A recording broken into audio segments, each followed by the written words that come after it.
Morning.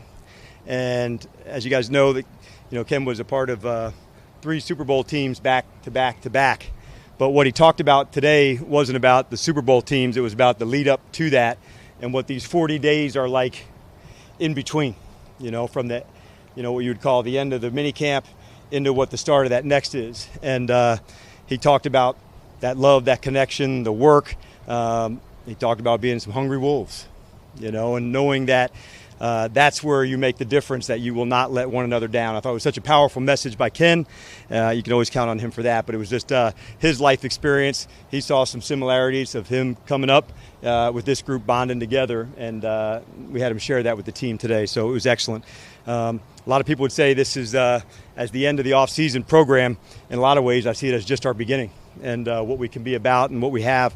I think over the last 2 weeks, I felt this momentum shift. A lot of install had been in, through the first part of the off-season program. And now that those installs are going down, you're seeing the skill and the execution going up. And it's been really exciting to see. So I'm thrilled with the guys. They've really put in the work. We started way back, I think it was April 2nd with the veterans. And then we added the rookies into that group. And they really wanted to find out, the veterans did, are they for real? And how can they help us? And they absolutely answered that challenge in a very big way. So it's a fun group to coach. And so we have family barbecue today. But be glad to open up to you guys some questions. But I wanted to share that about Ken today. I thought it was such a powerful statement about team and connection. And whether it's years ago or today, there's some things about football that's nice to know stays the same. So glad to open up to you guys. Dan, obviously health is such a big deal with these things. How do you kind of feel you guys are physically coming out of this? Yeah, that's number one, top of the pile, to make sure you come out of this, as healthy and going into training camp to that space. Good news is a number of the guys, that were held out this spring are making good progress.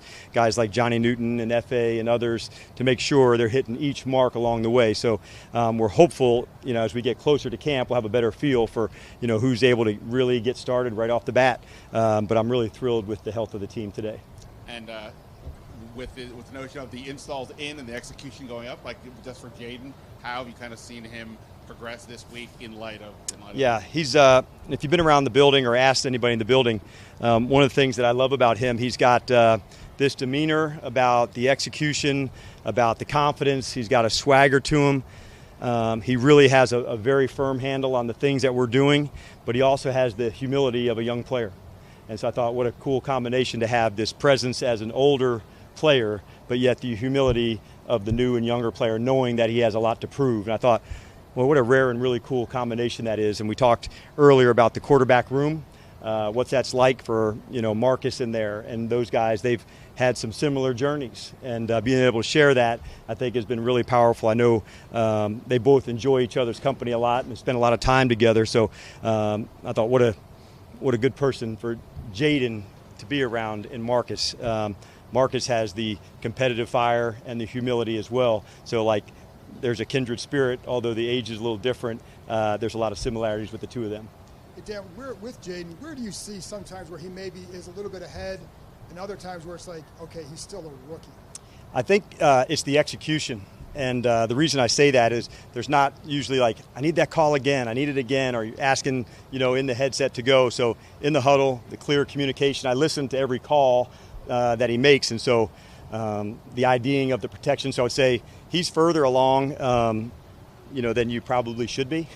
But that's probably a, attribute to him as well, to say he was not going to leave, a stone unturned in terms of the execution of it. And that's what we talked about over his next 40 days, of the smallest of details again and again and again. And it's where do you see the rookiness, I guess, in him? I'd see the rookiness and all the things that you have to go through for the first time for him and all of his teammates. It was from draft to first rookie camp to OTAs and then 11 on 11. So I can remember when we first did 11 on 11, he came up to me and said, DQ, it's back to real football, because the first 5 or 6 practices, if you guys remember watching, was all 7 on 7.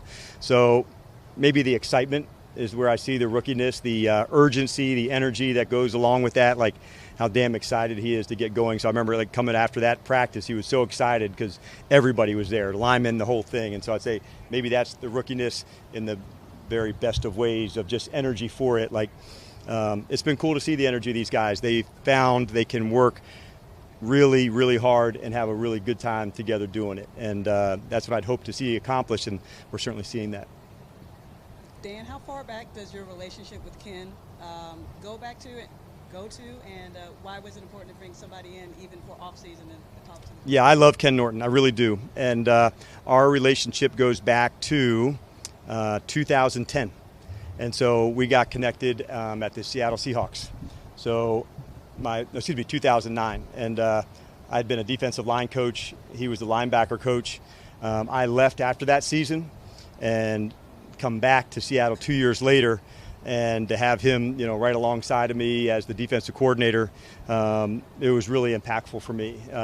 He has such a unique approach, and like if you were a linebacker coming up, this is the type of man that you'd want to be around on a regular basis, because he connects the football, the person, the soul, everything that it goes into it, and in a very cool way, his way of paying it forward to the next group of guys. So pretty cool for a guy like Jordan McGee to feel this energy of what it could be, and he's soaking up every bit of it. Dan, Jaden told us that he gets in the building about 5:45. Nick made the joke that he gets here earlier than him. He doesn't know how. But he also said that Luke McCaffrey is the other person that's here at 5:45. Just in your years of football experience, what does that signal both to you as a coach, to your staff, and then to other players, like when they're seeing this, so they know that that's what's happening from their youngest players? Yeah, you just see it, and it may come in different ways. I can remember years ago in Seattle, leaving on a Friday afternoon after preparation was done. Might have been like a 5:30, and the team might have been done at, let's call it 1 o'clock.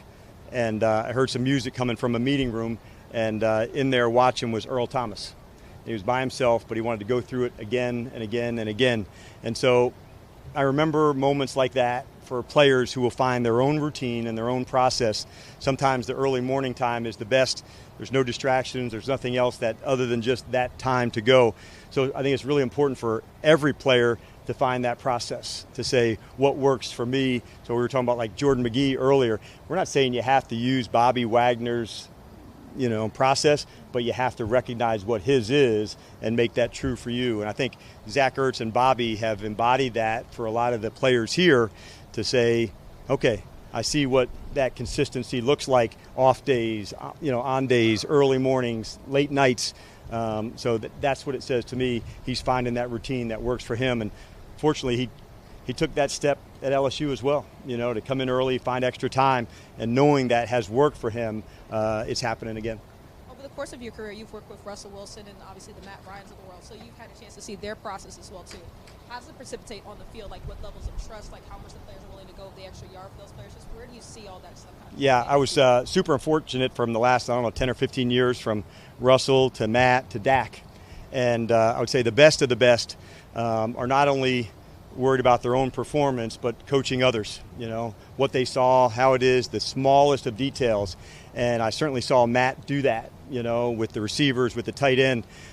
He had his own language that he did. It was probably a little more colorful than Russell's or Dak's. Well, maybe not Dak's, but certainly more than Russ's. But my point is, they were both authentic to like helping others. And sometimes as the quarterback, you got to be able to help a formation, get to a protection, and it's such a unique spot. And Jaden has that coolness about him that people want to be next to him, because he's going to deliver the right information to the people.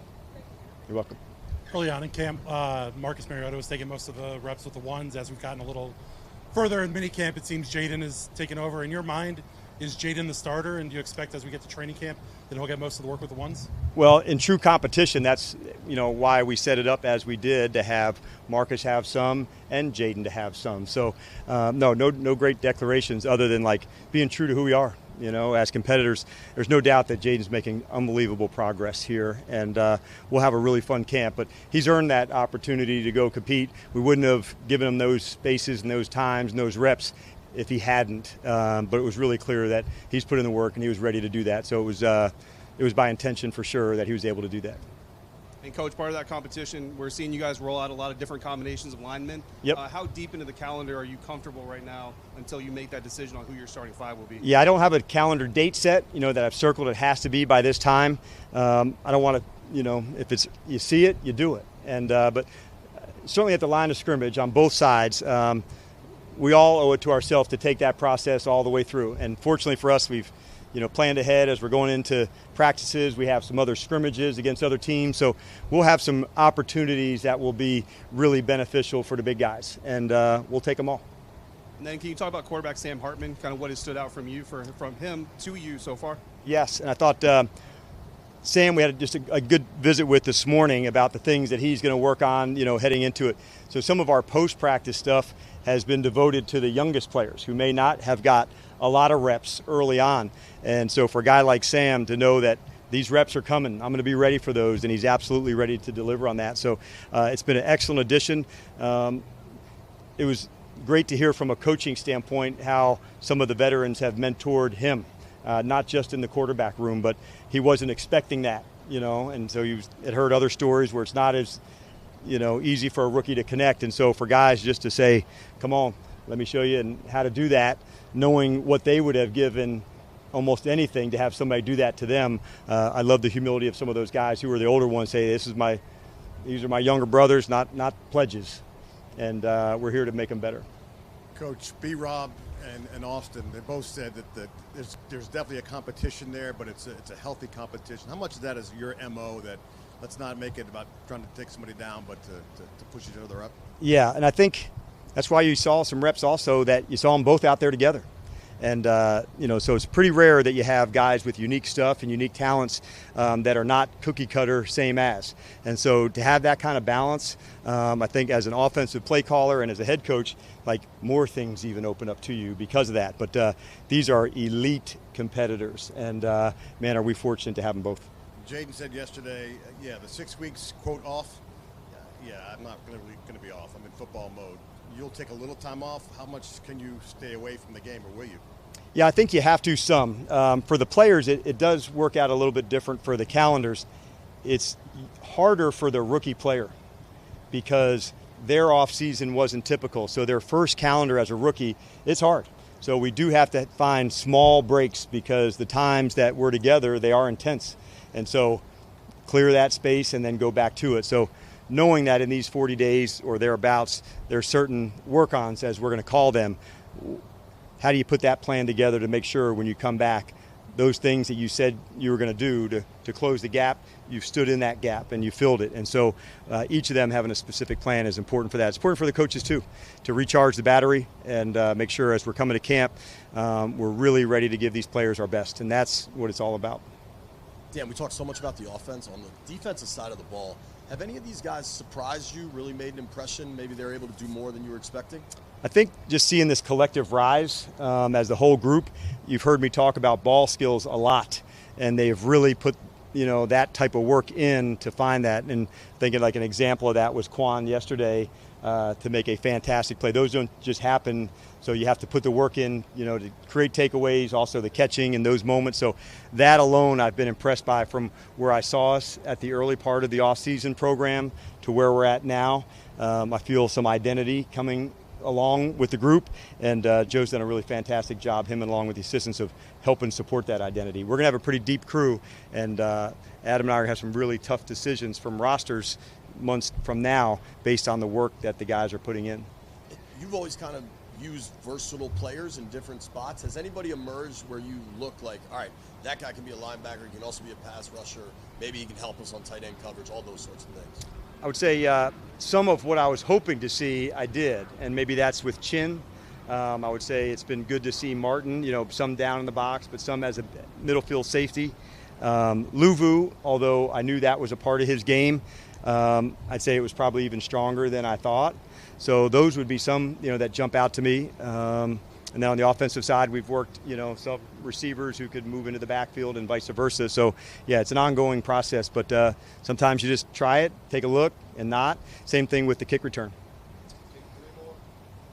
What have these last couple of months been like for you? You've been back in the head coach seat. Is this job is what you expected, and what fires you up? Because, we watch you and you're engaged, you're with the drills. It seems like, you're just so happy to be back in a sense. Yeah, I would say, one, I love having this chance with this group. And I think early on, when Josh and Adam, the decision to bring me here, what I was also looking for from them, and support and partnership. That went all the way through the coaching staff. So I got a chance to bond with the coaches prior to bonding with the players. And so it made me happy that one of our Bill Walsh fellows had said, man, you would have thought you guys would have been together for some years, not for some months. And so that doesn't happen, just on accident. So I would say, man, I love the coaching staff and getting to coach and be involved. And so that's probably been the first part. And then the second part over maybe the month, I would say. I've 2 weeks, 3 weeks, a month, like I felt this tide start to roll with some momentum about the improvement.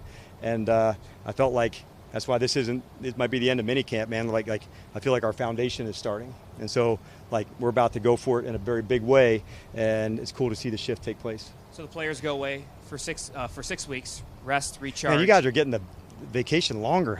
Sure, it's 6 weeks? I wish 6 months, right? Yeah. What was your message to the guys as they break camp and kind of go to their respective destinations? Yeah, I think first off, protecting the team. Like they're away from this environment where we're together just as often as we could be. So there'll be some times on their own in different places. And so we've all, read or heard stories in an off season that, trouble can be found. And so I just wanted to remember, like, we have one big rule, protecting the team, and that applies to 24/7, whether you're here or elsewhere. So that was number one. And then doing your part to make sure that when you do come back, you can be counted on. And so that was probably the big message, and that's why I thought it was so important with Ken of his time to say, like, man, protect this time. Like, you're really putting it in, and other people want what you have. Like, keep going for it. I want to go back to Quinn. The catch, you mentioned just his performance in this minicamp. How much did you know about him coming out of Illinois? Quite a bit. Yeah, quite a bit, because we worked at him, and some of his teammates from Illinois hard in the process. I thought he was just a really good tackler. And so at safety, there's probably even more communication that takes place from last year. He was featured a lot playing nickel. And so for a guy that can do both of those, that's a really big push.